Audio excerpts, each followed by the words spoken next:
Hello दोस्तों, good morning to all of you. 10 सितंबर की ये करंट अफेयर्स हैं, सबसे इम्पॉर्टेंट। और चलिए शुरू करते हैं। पहला क्वेश्चन, भारत की किस नदी बेसिन में मेथेन गैस की प्रमुखता है? मेथेन का फुल फॉर्म आप जानते हैं, CH4। और काफ़ी लोगों ने पढ़ा भी होगा इसके प्रॉपर्टीज़ और बहुत सारी चीज़ें। तो ऑप्शन है गंगा, कृष्णा, गोदावरी, और चौथा नंबर में है 2 एवं 3। तो दोस्तों काफ़ी दिन हो गए हैं नदियों के बारे में डिटेल रिवीजन किए हुए, तो हम रिवीजन करेंगे।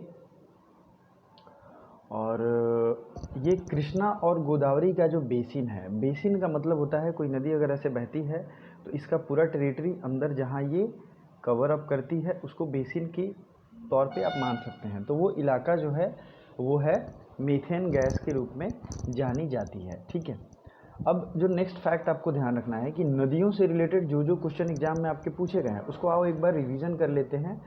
तो सबसे पहले इंडस नदी सिस्टम या सिंधु नदी सिस्टम के बारे में हम लोग देखेंगे। तो सिंधु की सहायक नदियां में कौन कौन है? तो सतलज है, ठीक है, झेलम है, रावी है, ब्यास है और चिनाब है। ठीक है, सिंधु नदी कहाँ से निकलती है? तो ये निकलती है तिब्बत से। पहला चीज़ तो आपको ये याद रखना है, बहुत बार पूछा गया। ठीक है, उसके बाद ये मानसरोवर झील के निकट से निकलती है। मानसरोवर, उस जगह का नाम है, ग्लेशियर का नाम है चेमयुंगडुंग ग्लेशियर। क्या नाम है? चेमयुंगडुंग ग्लेशियर। तो आपको एक लाइन में याद रखना है कि मानसरोवर के, तिब्बत के मानसरोवर से निकलती है, और जो मेन ग्लेशियर है जहाँ से निकलती है उसका नाम है चेमयुंगडुंग। ठीक है, थोड़ा नाम अजीब है लेकिन आपको ये याद रखना है। ठीक है, और 1960 में भारत और पाकिस्तान के बीच में सिंधु नदी को लेके समझौता हुआ था। इसमें भारत जो है सतलज रावी के 80% और झेलम चेनाब के 20%। बस ये याद रखना है कि सिंधु जल समझौता भारत पाकिस्तान और वर्ल्ड बैंक के बीच में हुआ था। ठीक है, अब कुछ और इसकी छोटी सहायक नदियों कहाँ से निकलती हैं एक एक लाइन में देखेंगे। झेलम नदी निकलती है शेषनाग झील से, चेनाब निकलती है चेनाब चंद्रभागा से निकलती है। ठीक है, रावी निकलती है रोहतांग दर्रे से, और सतलज निकलती है मानसरोवर झील से। तो इतनी चीज़ें याद रखनी है। सतलज निकलती है मानसरोवर के राकस ताल लेक से। ओके, चलिए नेक्स्ट देखते हैं। अगला फैक्ट है, जो कुछ मिडिल या बीच के ये जो हैं सांभर चंबल, यमुना, गोमती, घाघरा, ये किसकी सहायक नदियां हैं? तो ये हैं गंगा की सहायक नदी है। गंगा को आपको याद भी होगा, गौमुख से निकलती हैं उत्तराखंड, और डिस्ट्रिक्ट है उत्तरकाशी। तो ये उत्तराखंड से निकलती हैं, और इसकी सहायक नदियां हैं यमुना, गोमती जी से जितनी भी नदियां हैं ये गंगा की सहायक नदियां हैं।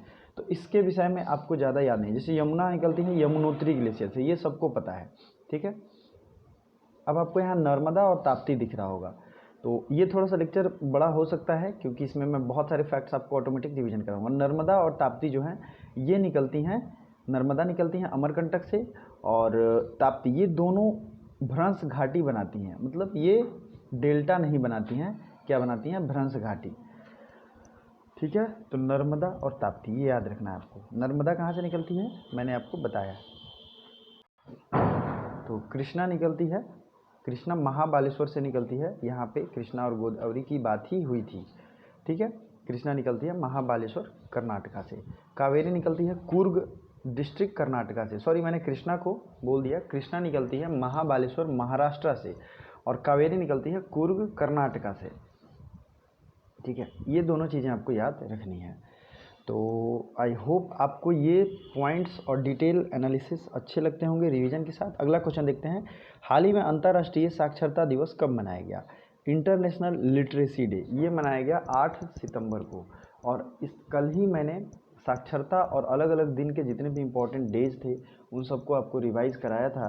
तो आई होप आपको याद भी होगा। तो अभी वीडियो को पॉज कीजिए और जितने इम्पोर्टेंट डेज हैं सितंबर मंथ के सबको लाइन से कमेंट बॉक्स में कमेंट करिए।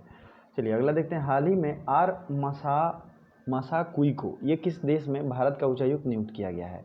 ये दरअसल नॉर्थ ईस्ट के हैं, इसलिए इनका नाम थोड़ा सा इस तरीके का है। ये न्यू एम्बेसडर ऑफ जमाइका, और ये जमाइका है कहाँ? तो जमाइका है नॉर्थ अमेरिका और साउथ अमेरिका के बीच में। ठीक है, ये है जमाइका। जमाइका की राजधानी क्या है? किंगस्टन। किंगस्टन पूछा जा सकता है क्योंकि न्यूज़ में है, यहाँ नई अपॉइंटमेंट हुई है। तो जमाइका की राजधानी है किंगस्टन, और जमाइकन डॉलर यहाँ की करेंसी है। ठीक है, हाल ही में विश्व और प्रौद्योगिकी शिखर सम्मेलन मतलब वर्ल्ड टेक्नोलॉजिकल समिट ये कब हुआ है? ये हुआ है 8 सितंबर को, ठीक है। वर्ल्ड टेक्नोलॉजिकल समिट ये हुआ है 8 सितंबर को, ठीक है। और 8 सितंबर को हुआ है टेक्नोलॉजी समिट। इसमें टेक्नोलॉजी से रिलेटेड इंपॉर्टेंट चीज़ों को डिस्कस किया जाएगा। चूँकि वर्ल्ड लेवल का होगा तो सारे देश के विद्वान आएंगे इसमें। हाल ही में जारी रिपोर्ट के अनुसार सबसे कम साक्षरता किस राज्य में है? अब ये बहुत इंटरेस्टिंग क्वेश्चन है। इसे किसने जारी किया है ये आपको ध्यान रखना है। आप लोग अभी तक जानते होंगे सबसे कम एजुकेटेड मतलब एजुकेशन का जो परसेंटेज है वो सबसे कम है बिहार में, ठीक है। लेकिन ये रिपोर्ट जारी की है सेंट्रल स्टैटिस्टिकल ऑर्गेनाइजेशन के द्वारा, ठीक है। सेंट्रल स्टैटिस्टिकल ऑर्गेनाइजेशन CSO, इसका मुख्यालय कहाँ है? तो CSO का मुख्यालय न्यू दिल्ली है। और ये आप इसको जानते भी होंगे, अभी कुछ दिन पहले भी इसमें एक बहुत बड़े स्टैटिस्टिशियन ने रिजाइन भी किया था। इसकी स्थापना हुई थी 1951 में। हेडक्वार्टर है न्यू दिल्ली में। ये गवर्नमेंट ऑफिस है और इनका काम होता है तरह तरह के डाटा को पब्लिश करना। तो इस रिपोर्ट में सबसे कम साक्षरता दिखाया गया है आंध्र प्रदेश का। आंध्र प्रदेश की राजधानी कहाँ है? आंध्र प्रदेश की 3 राजधानियाँ हैं, लिख लीजिए, कुर्नूल, विशाखापत्तनम और अमरावती। तो 3 राजधानियां बनाने वाला आंध्र प्रदेश भारत का पहला राज्य है। आंध्र प्रदेश के CM कौन है? तो ये हैं YS जगनमोहन रेड्डी और विश्वभूषण हरिचंदानी यहाँ के गवर्नर हैं। One of the most important चीज़, आंध्र प्रदेश से आपको क्या याद हो सकता है? आंध्र प्रदेश में विशाखापत्तनम पोर्ट है जो कि भारत का सबसे गहरा पोर्ट है, ठीक है। भारत का सबसे गहरा भी पोर्ट है और नेचुरल भी पोर्ट है, ठीक है। अगला इम्पॉर्टेंट चीज़ है कि तमिलनाडु, केरला, कर्नाटका ये सब इसके पड़ोसी देश हैं, पड़ोसी राज्य हैं। तेलंगाना की राजधानी है हैदराबाद, ठीक है। तमिलनाडु की है चेन्नई, केरला की तिरुवनंतपुरम और कर्नाटका की बेंगलुरु। गोवा का कहाँ है? गोवा की राजधानी कहाँ है? पणजी, ठीक है। गोवा के CM है प्रमोद सावंत। अब आंध्र प्रदेश की बात हुई तो आंध्र प्रदेश से रिलेटेड इंपॉर्टेंट चीज़ों को भी हमें देखना चाहिए जो भी न्यूज़ में चल रहे हैं। तो मेरा ओवरऑल कॉन्सेप्ट रहता है करंट अफेयर्स पढ़ाने का कि आपको ढेर सारे चीज़ें आपको खुद ब खुद रिवीजन हो जाएं, याद हो जाएं, ताकि आपको किसी भी तरीके से कोई दिक्कत ना हो, ठीक है। चलिए शुरू करते हैं। तो सबसे पहले मोबाइल हैंड वॉश सुविधा स्टेशन शुरू किया था भारत में, किसने? तो वो शुरू किया था आंध्र प्रदेश ने, ठीक है। अगला है निगाह ऐप। निगाह ऐप लॉन्च किया गया था आंध्र प्रदेश के द्वारा। कोविड फार्मा ये लॉन्च किया गया था आंध्र प्रदेश के द्वारा। आंध्र प्रदेश जो है अभी फलों के उत्पादन में टॉप पे है, सब्जियों के उत्पादन में टॉप पे है लेकिन वेस्ट बंगाल, ठीक है। सब्जियों के उत्पादन में है वेस्ट बंगाल। अगर मैं फास्ट बोलता हूँ तो थोड़ा सा आप लोग वीडियो पॉज करके और नोट जरूर कर लीजिए। एक बार नोट करेंगे, मैं डेली रिवीजन कराऊंगा तो ऑटोमेटिक रिवीजन हो जाएगा, ठीक है। तो ये है जगन्ना नाम से जो भी स्कीम आएगा, जगन्ना नाम से, तो आप उसे कहाँ का समझोगे? आंध्र प्रदेश का ही समझना है।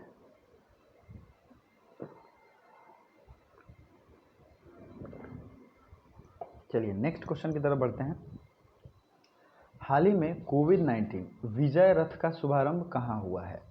कोविड-19 विजय रथ का शुभारंभ किया गया गुजरात में, ठीक है। गुजरात में ही हाल ही में दुनिया की सबसे ऊंची स्टैचू ऑफ यूनिटी बनी है, ठीक है। और इसी statue of unity statue of unity शामिल हुआ है SCO के 8 वंडर्स लिस्ट में। SCO क्या है? संघाई कोऑपरेशन ऑर्गेनाइजेशन। इस संघाई कोऑपरेशन ऑर्गेनाइजेशन पे मैंने बहुत ही डिटेल वीडियो बनाया है। और एक जनरल इन्फॉर्मेशन आपको मैं दे दूं, हमारी ये जो वीडियो होती है ये फैक्ट बेस्ड होती है, सिर्फ फैक्ट रहते हैं, मुश्किल से 10 मिनट का होगा, लेकिन ये इतने कम में सारी इन्फॉर्मेशन आपको दे देगा। तो ये जो आई बटन आपको दिख रहा है राइट साइड में, यहाँ पे दबाएंगे, रिसेंट के और भी वीडियोस आपको मिल जाएंगे। तो आपको वो सब देखना चाहिए डेली करंट अफेयर्स के साथ, ठीक है। तो वीडियो खत्म होते ही जरूर उसे देखिए क्योंकि उससे आपको बहुत लाभ मिलेगा और सबके PDF मैं एक साथ भेजूंगा, तो घबराने की जरूरत भी नहीं है। चलिए अगला है, हाल ही में किस राज्य का गुजरात की बात हम कर रहे थे, सॉरी। तो गुजरात के महिसागर ज़िले में, ठीक है, सबसे पहले डायनासोर संग्रहालय बनेगा। और गुजरात में ही भारत का भावनगर में, सॉरी जगह का नाम है भावनगर में, भारत का पहला CNG टर्मिनल बनेगा। ठीक है, तो दोनों चीज़ें आपको ध्यान में रहनी चाहिए। गुजरात की राजधानी कहाँ है? गांधीनगर। और गुजरात के CM कौन है? तो यह है विजय रूपाणी, और यहाँ के गवर्नर हैं आचार्य देवव्रत।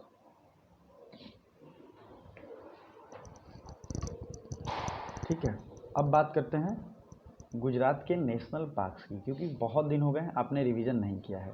तो गुजरात के हैं ब्लैक बक नेशनल पार्क, गिर national park, marine national park और वंसदा नेशनल पार्क। ये चीज़ें आपको याद रहनी चाहिए। नेक्स्ट इंपॉर्टेंट क्वेश्चन, हाल ही में किस राज्य का विरुधुनगर जिला पूरी तरह डिजिटल अर्थव्यवस्था वाला जिला बन गया है? Virudhunagar district full electrified. ये विरुधुनगर जिला है कहाँ?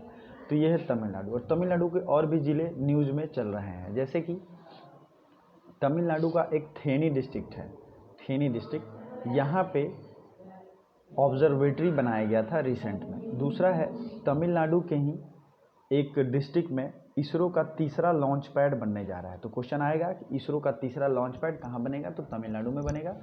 और इस जगह का नाम क्या है इसरो का तीसरे लॉन्च पैड का? तो इसका नाम है कुलशेखर पट्टिनम। ठीक है, कुलशेखर पट्टिनम। तो ये आपको याद रखना है। ठीक है, तमिलनाडु से रिलेटेड और आपको चीज़ें क्या याद रखनी है? तो तमिलनाडु के CM है के पलानीस्वामी। ठीक है, ठीक है। और केरला के CM हैं, देखिए तमिलनाडु और केरला दोनों में कंफ्यूज नहीं होना है। तमिलनाडु के CM है के पलानीस्वामी और केरला के हैं पनीर सेल्वम। ठीक है, तो दोनों में डिफरेंस है, आपको याद रखना है। तमिलनाडु के नेशनल पार्क आपको याद रहने चाहिए, आपको मैंने मैप में भी दिखाया है। ये है तमिलनाडु, और इससे श्रीलंका रामेश्वरम सेतु या श्री राम सेतु से जुड़ा हुआ था। पुराने टाइम में भगवान श्री राम के द्वारा ये बनाया गया था। अब इम्पॉर्टेंट चीज़ रखते हैं आपको याद कि यहाँ पे कौन कौन से स्ट्रेट हैं और कौन कौन, जैसे पाक स्ट्रेट है इनके बीच में, भारत और श्रीलंका के बीच में। ठीक है, फिर इधर आता है कौन सा? जल डमरू मन्नार की खाड़ी, मन्नार की खाड़ी भी है यहाँ पे। तो पाक जल डमरू मध्य हो गया और मन्नार की खाड़ी। दो चीज़ें आपको स्पेशली याद रखनी है। तमिलनाडु के नेशनल पार्क आप याद रख सकते हैं, मैं आपको बता देता हूँ। ठीक है, तमिलनाडु में है Mudumalai national park, Mukurthi national park, Indira Gandhi Annamalai national park, गुंडी नेशनल पार्क और gulf of Mannar national park. इतने नेशनल पार्क आपको याद रखने हैं। हाल ही में किसने साइबर सुरक्षा जागरूकता अभियान चलाने के लिए CPS के साथ साझेदारी की है? तो which company has agreement with CPS for the cyber security awareness? तो option is Facebook, WhatsApp, Instagram, then founding years is here. So you have not to memorize all the founding years, but you have to go through the Google. It is founded in 1998. Then Facebook, it is founded in 2004. Instagram, it is founded in 2010.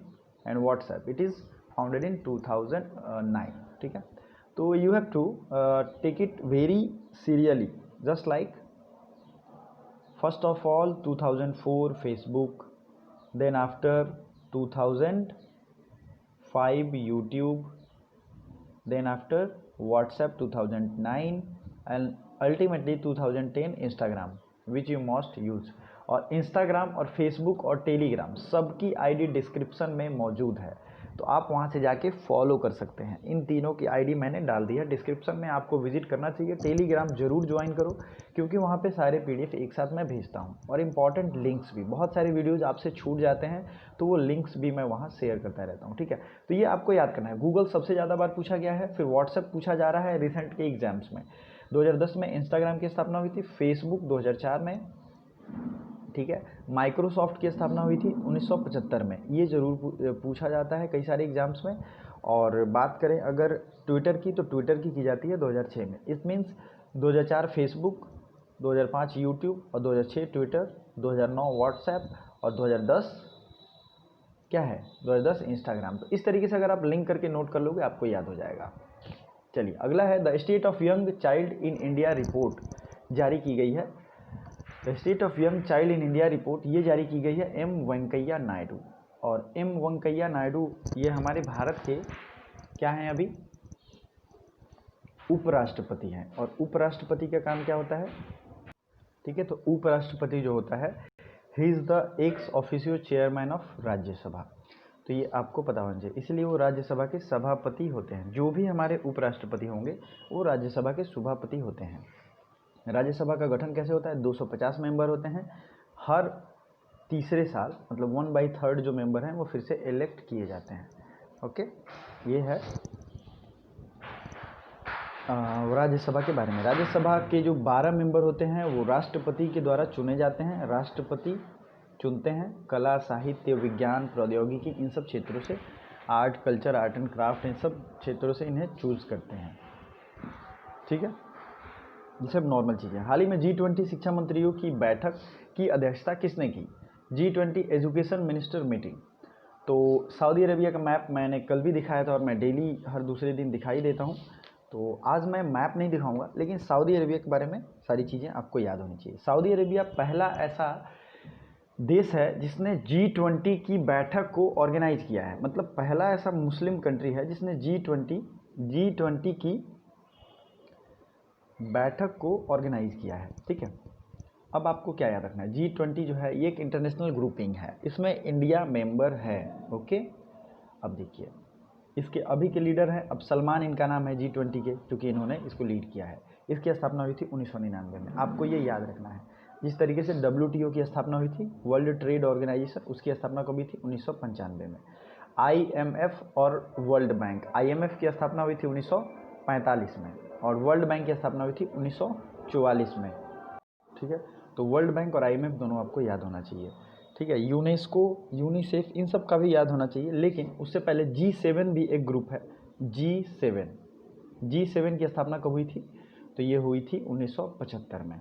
इसमें सिर्फ developed country हैं जैसे United state, Japan, United kingdom, Germany, Canada, France and Italy, ये एक developed country का है। लेकिन G20 में इंडिया भी मेंबर है। ये दोनों चीज़ आपको खास याद रखना चाहिए। मैं हमेशा कहता हूँ कि मेरे इस करेंट अफेयर्स में 200 से 300 अलग से GS के फैक्ट्स में ऑटोमेटिक रिवीजन कराता हूँ, तो आपको ये ध्यान रखना चाहिए, ठीक है, कि कोई भी पॉइंट ना छूटे किसी भी तरीके से। नेक्स्ट इंपॉर्टेंट फैक्ट जो है कि कोशिश करिए कि करंट अफेयर्स डेली देख पाएँ। अब इंडिया से रिलेटेड जैसे सार्क है, सार्क का मुख्यालय है काठमांडू और इसका स्थापना हुआ था 1985 में। प्लीज़ नोट इट डाउन कर लीजिए, ठीक है। अगला है SCO, संघाई कोऑपरेशन ऑर्गेनाइजेशन। इसके बारे में मैंने बताया था, 2001 में इसकी स्थापना हुई थी और बीजिंग, संघाई में इसकी हेडक्वार्टर है। नेक्स्ट इंपॉर्टेंट चीज़ें जो हैं वो कौन कौन सी हैं, और आसियान की बात करेंगे हम, आसियान, और में आएगा ASEAN, south east association of, ठीक है। ये जो है आसियान, इसका हेडक्वार्टर है कहाँ पे, इंडोनेशिया की राजधानी जकार्ता में। अगला इंपॉर्टेंट चीज़ है, नेक्स्ट इंपॉर्टेंट फैक्ट क्या आपको याद रखना है, सार्क का है काठमांडू में। तो मैक्सिमम चीज़ें मैंने आपको बता दी जो रिलेटेड है, आपके एग्जाम में आएंगी। अगला है, हाल ही में sanitization on the wheel on the call service का शुभारंभ कहाँ हुआ है, तो sanitization on the call service का शुभारंभ हुआ है लखनऊ में, ठीक है। सैनिटाइजेशन ऑन कॉल सर्विस का शुभारंभ हुआ है लखनऊ में। हाल ही में हाइपरसोनिक मिसाइलों के लिए स्क्रैमजेट तकनीकी का सफल परीक्षण किसने किया, तो ये है DRDO, ठीक है। स्क्रैमजेट मिसाइलों के लिए, हाइपरसोनिक मिसाइलों के लिए स्क्रैमजेट तकनीकों का सफल परीक्षण किया है DRDO की स्थापना हुई थी 1958 में, ठीक है। और इसका हेडक्वार्टर कहाँ है DRDO का, तो बताइए, DRDO के चीफ, ओके, और DRDO के हेडक्वार्टर, चीफ ऑफ DRDO बताइए कौन है, तो इनका नाम है G सतीश रेड्डी, ठीक है। और ये आपको याद होना चाहिए। अभी कौन क्या है, किस पोस्ट पे है, मैंने ये, ठीक है, ये आपको हमेशा मिल जाएगा एक जगह, एक वीडियो में मैं लेकर आज या कल आऊँगा, ठीक है। अगला है, इनमें से हाल ही में ऑस्ट्रेलियाई ने किसे भारतीय में अपना व्यापार प्रतिनिधि नियुक्त किया है, तो मैथ्यू हेडन और लीसा सिंह, इन दोनों को ऑस्ट्रेलिया ने व्यापार प्रतिनिधि मतलब ट्रेड रिप्रेजेंटेटिव नियुक्त किया है। हाल ही में पत्रिका द्वार का उद्घाटन कहाँ किया गया है? तो पत्रिका द्वार जो है, पत्रिका मैगजीन द्वार, इसका उद्घाटन किया गया है जयपुर में। ठीक है। नेक्स्ट है, हाल ही में तीसरा वार्षिक Indo Pacific forum, I am extremely sorry for that, Indo Pacific forum, ये वियतनाम में ऑर्गेनाइज किया जाएगा। वियतनाम साउथ ईस्ट एशिया का एक देश है, आपको ये याद होना चाहिए। नेक्स्ट इंपॉर्टेंट चीज़ें हैं, international day to protect education from attack, ये कब मनाया गया? द डे 16 नंबर क्वेश्चन आपको लास्ट में जो दिख रहा होगा, ये है 9 सितंबर को मनाया गया। अब सितंबर मंथ के जितने भी डेज आपको याद हैं सबको एक लाइन से कमेंट बॉक्स में आपको कमेंट करना है, यही आज का आपका होमवर्क है। ठीक है, तो जो भी मैं कमेंट के लिए दूं उससे आपका रिवीजन ही होता है, उससे आपका भला ही होगा। तो कमेंट जरूर करिए। Thank you so much for watching. और भी कोई सजेशन हो तो जरूर बताइए। Thanks so much.